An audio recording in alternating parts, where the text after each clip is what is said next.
1961년 4월 12일 인류 역사상 최초의 유인 우주선 보스토크 1호가 우주 비행에 성공합니다. 창문을 통해 지구가 보입니다. 푸르르고 하얀 구름도 떠 있네요. 이 얼마나 아름다운 행성입니까? 첫 번째 우주 비행사가 된 소련의 유리 가가린이 지구를 바라보고 내뱉은 감탄과 찬사는 현재까지도 숱하게 인용되며 기억되고 있는데요. 지구 궤도를 돌고 나서 무사히 복귀한 가가린은 소련을 넘어 전 인류의 영웅이 되었죠. 그런데 이와 비슷한 시기 세계 곳곳에서는 이상한 소문이 떠돌고 있었습니다. 세부적인 내용은 약간씩 차이를 보였지만 여러 소문들이 결론적으로 말하고자 하는 것은 같았는데요. 유리 가가린 이전에 숱한 유인 우주선 발사 계획이 존재했고 이들은 불의의 사고로 인해 발사 과정 혹은 우주 한복판에서 목숨을 잃었으며 각각의 사건들은 철저히 은폐되었다는 이른바 사라진 우주 비행사 음모론이었죠. 유리 가가린의 우주 비행으로부터 1년 반 전인 1959년 12월 자신을 체코의 고위 당국자라고 주장하는 이가 충격적인 폭로를 합니다. 소련에는 여러 건의 비공식 우주 비행이 존재합니다. 이들이 비공식이 된 것은 작전 중 사고로 희생되었기 때문입니다. 그는 희생되었다는 이들의 이름까지 공개하였는데요. 알렉세이 레도프스키라는 우주 비행사는 발사체로 개조된 ROA에 탑승하였다가 사망하였고 그 외에 안드레이 미트코프, 세르게이 시보린, 마리아 그로모바 또한 유인 우주 비행 작전과 그에 따른 실패로 희생되었습니다. 주장에 따르면 1957년 최초의 우주 비행사로 알렉세이 레도프스키라는 이름을 가진 조종사가 발탁되었으며 그는 1958년 전후로 유인 우주선에 탑승하였다가 복귀하지 못하고 그대로 실종, 소련 측에선 이를 은폐하였다고 하죠. 그 외 희생자로 함께 거론된 이들의 세부 내용은 더욱 충격적이었습니다. 안드레이 미트코프는 발사 직후 일어난 로켓 폭발로 사망, 세르게이 시보리는 발사 성공 후 교신까지 주고받았으나 우주선 내부 압력 유지 실패에 따른 기압 이상으로 질식사, 최초의 여성 우주비행사라고 부를 예정이었던 마리아 그로모바는 발사 및 비행에도 성공하였으나 귀한 캡슐의 결함으로 인해 지구로 돌아오던 중 목숨을 잃고 말았다는 건데요.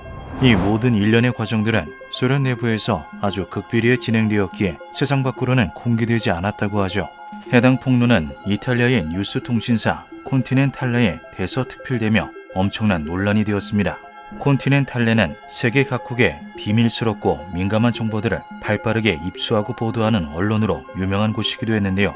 비슷한 시기에 세계의 천재라고 불렸던 베르너 폰 브라운과 함께 V2 로켓을 개발하기도 했던 독일의 로켓 과학자 헤르만 오베르트 또한 1958년 초 카프스틴야르 미사일 시험장에서 신원이 대외적으로 밝혀지지 않은 우주 비행사가 유인 로켓 발사 과정 중 사망하였다고 폭로하며 의혹에 더욱 불을 지폈죠. 다음해인 1960년 아이작 아시모프, 아서 C 클라크와 함께 공상과학계의 3대 거물로 불리는 미국의 하드 SF 작가 로버트 A 하인라인은 냉전시대 소련을 방문했던 경험을 토대로 논픽션 에세이 프라우다는 진실이라는 뜻을 씁니다. 해당 에세이에는 의미심장한 구절이 하나 실려 있는데요. 그 내용은 이러했죠. 1960년 5월 15일 소련 점령하에 리투아니아 빌뉴스에 머무르던 중 현지 군인들로부터 오늘 사람이 우주로 발사되었다라는 말을 들었다. 그러나 소련은 코라블 스푸트니크 1호 무인 우주선을 발사하였다고 공식 발표하였다. 나는 이것이 유인 우주선이었다고 생각한다. 결국 조종사는 복귀에 실패하여 사망하고 말았고 소련 당국은 이에 대해 침묵할 수밖에 없었던 것이다. 당시 소련이 야심차게 발사했던 코라블 스푸트니크 1호는 재진입 과정에서 고도 오류로 인해 역추진 로켓이 조기 점화되었고 이후 궤도를 이탈하여 통신이 두절되었습니다. 결국 캡슐 회수는커녕 기체가 지구 어디로 추락한 건지도 알 수 없게 되어버렸는데요. 흥미로운 것은 소련 당국의 발표와는 다르게 코라블 스푸트니크 1호가 사실 유인 우주선이 아니었을까 하는 의혹이 실제로도 매우 많다는 것이죠. 대표적으로 우주선에 실렸던 생명 유지를 목적으로 한 장비들을 예로 들 수 있습니다. 코라블 스푸트니크 1호 내부에는 비상 탈출 시스템과 기압 유지 장치, 심장박동 센서 등이 탑재되어 있었는데요. 이것이 마치 우주선에 탑승한 비행사의 안전, 건강관리 및 신체 징후를 포착하기 위한 목적으로 보였기 때문이죠. 때문에 하인라인을 포함한 몇몇 이들은 이것이 사실 소련의 유인 우주선 계획의 일부였지만 그것이 기체 결함으로 인해 지구에 복귀하지 못하고 캡슐이 아예 실종, 즉 조종사가 사망해버리는 바람에 표면적으로 무인 우주선이 될 수밖에 없었다고 주장하였습니다. 코라블 스푸트니크 1호의 회수 실패에 대해서 소련 당국은 어떠한 공식 성명도 발표하지 않고 침묵하였는데요. 이후 미국의 정보당국이 위스콘신주 매니토익에 낙하한 일부 파편을 발견하게 되면서 작전의 실패가 외부에 드러나게 된 것이죠. 비슷한 시기 소련의 주간지 오고니오크에 하나의 기사가 실립니다. 내용인즉 소련군 소속의 표토르 돌고프 대령이 고고도 낙하산 실험을 하던 중 사망하였고, 그와 같은 부대였던 이반 카츠르와 알렉세이 그라초프 또한 동일한 테스트에 투입되었다가 실종되었다는 것인데요.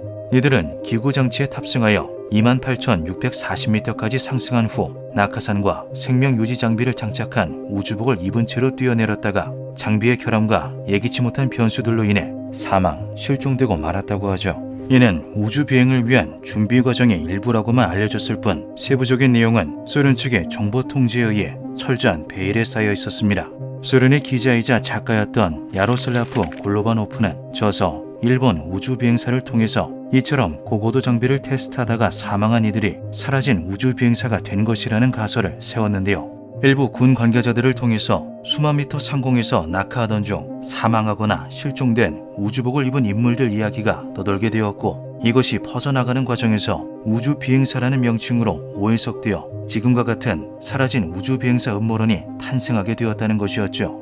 결국 유리 가가린 이전에 존재했던 정부에 의해 은폐된 우주 비행사는 없었으며 이 모든 것은 오해로부터 비롯되었다는 주장이었습니다. 고고도 낙하산 실험에 동원된 대원들 또한 우주비행 계획의 초석 단계에서 희생된 이들이기는 했지만 그것을 유인 우주비행 작전과 그에 따른 희생자라고 보는 것과는 당연히 큰 차이가 있었는데요. 이렇듯 현실적인 가설이 등장하게 되며 불이 붙은 논란과 음모들은 한폭 수그러들게 되죠. 그러나 다음해인 1961년 충격적인 폭로가 또다시 터져나오며 사건은 새로운 국면을 맞게 됩니다. 잠시 시간을 거슬러 4년 전인 1957년 이탈리아 토리노 외곽에 살고 있던 주디카 코르디글리아 형제는 자신들의 집 바로 위 상공이 소련 우주선의 발사 궤도에 포함된다는 것을 알고는 한 가지 계획을 세우기로 합니다.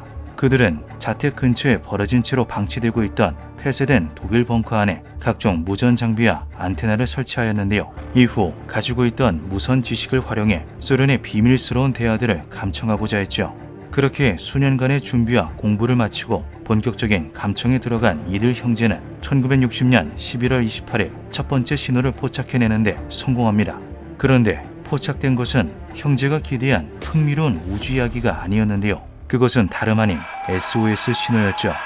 더욱 이상했던 것은 해당 SOS 신호가 점점 지구와 멀어지더니 결국에는 저 먼 우주 어딘가로 사라져버렸다는 것입니다.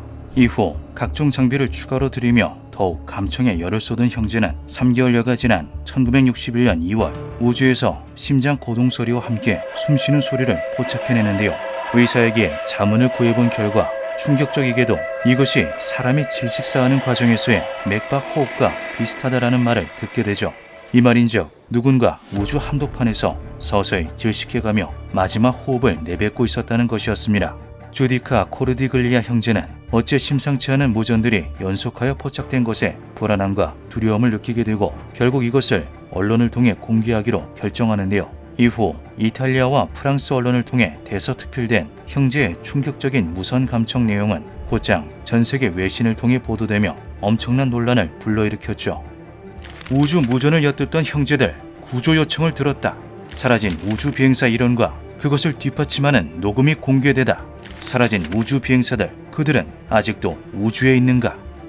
얼마 후 유리 가가린의 최초 우주 비행으로부터 한 달여가 지난 1961년 5월 주디카 코르디글리아 형제가 하나의 녹음본을 추가로 공개합니다. 새로 포착해낸 우주 비행사의 음성이라는 주장과 함께 공개된 녹음본의 내용은 충격 그 자체였는데요. 형제는 이것이 대기권에서 불에 타 죽은 여성 우주 비행사라고 말하였죠.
이 녹음본은 공개 직후 엄청난 논란에 휩싸이며 곧장 각 분야의 격렬한 갑론을박을 일으켰습니다. 이것이 더욱 화제가 된 이유는 형제가 녹음본을 공개한 날로부터 4일 뒤인 1961년 5월 23일 소련의 타스 통신이 런던 버스만한 인공위성이 대기권으로 추락하였다라는 공식 발표를 하였기 때문인데요. 형제는 무전 속 여성 우주비행사를 루드밀라라고 칭하며 그녀는 유인 우주선 발사 혹은 귀환 중에 대기권에서 불에 타 죽은 것이라 주장하였죠. 이에 동조하는 이들 또한 소련 측이 발표했던 인공위성을 유인 우주선으로 바꾸기만 하면 모든 정황이 들어맞는다면서 형제의 주장에 힘을 보탰습니다. 하지만 곧장 반박 또한 이어졌는데요. 녹음본 속 여성의 러시아 발음이 너무 불분명하고 문법 또한 맞지 않은 부분이 있기에 그녀를 초엘리트 과정을 수료한 우주비행사라고 보기엔 어렵다는 것이었죠. 이에 더해 형제가 일전에 포착하였다는 무선 감청들 또한 각종 반대 의견과 충돌하게 됩니다. 소련의 암호화된 군사급 통신 채널을 아마추어 무선사가 뚫어내는 것은 무리라는 점, 이 같은 교신을 신호 손실 없이 정기적으로 수신한다는 것은 물리적, 기술적으로 불가능하다는 점, 각종 외부 기관의 협력 요청에도 불구하고 형제들의 협조 태도가 미온했다는 점 등이 근거였는데요. 주디카 코르디글리아 형제는 이후로도 자신들이 포착한 무전의 신빙성을 강력하게 주장하였지만 이미 한풀 꺾여버린 기세를 다시 회복시켜줄 수 있는 추가적인 증거나 폭로들은 없었죠. 그렇게 인류 최초의 우주비행사가 유리 가가린이 아니라는 것에는 더 이상의 새로운 이야기들이 나오지 않는 듯 보였습니다. 그런데 또 하나의 인물이 거론되며 사라진 우주비행사 음모론은 다시 한번 새 국면을 맞게 되는데요. 그 주인공은 신원 또한 아주 확실했던 소련의 영웅 블라디미르 일루신이었죠. 일루신은 당시 소련 내에서 최초의 우주비행사로 가장 유력하다고 이야기되던 인물이었습니다. 공군 장교였던 그는 신형 제트기들의 첫 번째 시험 비행을 담당하던 인원이었는데요. 각종 고고도 장비 및 고속 고공기 실험 또한 다수 참여한 이력이 있었던 그는 단순한 전투기 조종사가 아닌 첨단 비행 산업의 핵심 인물 중 한 명으로 평가받았죠. 또한 그의 부친이었던 세르게이 일루신은 군사 엘리트 가문의 최전선에서 소련 최고의 항공기 설계자로 이름을 알린 군수산업계에 엄청난 영향력을 행사하는 인사였습니다. 당연하게도 일루신 또한 엘리트 가문 출신으로서의 대우를 받았으며 대외적으로 드러나지는 않았지만 그의 아버지가 자신의 아들을 첫 번째 우주비행사로 만들기 위해 군대 및 정치판 내에서 숱한 노력을 기울였을 거라는 추측은 공공연한 사실처럼 받아들여졌는데요. 당시 군부대 내의 고위 인사들은 모두들 일루신이 첫 번째 우주비행사가 될 것이라는 걸 믿어 의심치 않았죠. 하지만 무슨 이유에선지 최초의 우주비행사는 노동자 계층 출신의 군사적, 정치적으로도 큰 위상이 없었던 유리 가가린이 선정되었습니다. 이에 군사 및 정치 전문가들은 유리 가가린의 출신과 친근한 외모 등이 공산당 선전 이미지에 더 부합하기에 일루신이 아닌 가가린이 최종적으로 발탁된 것이라 여겼는데요. 하지만 유리 가가린의 최초 비행 이후 이상한 뉴스와 보도들이 연이어 터져나오기 시작했죠. 유리 가가린의 비행 5일 전인 1961년 4월 7일 블라디미르 일루신이 교통사고로 병원에 입원했다라는 소식이 긴급 보도됩니다. 하지만 그가 어디서 어떻게 사고를 당하였고 얼만큼의 부상을 입었는지 어디 병원에 입원하였는지 등의 정보는 일체 공개되지 않았는데요.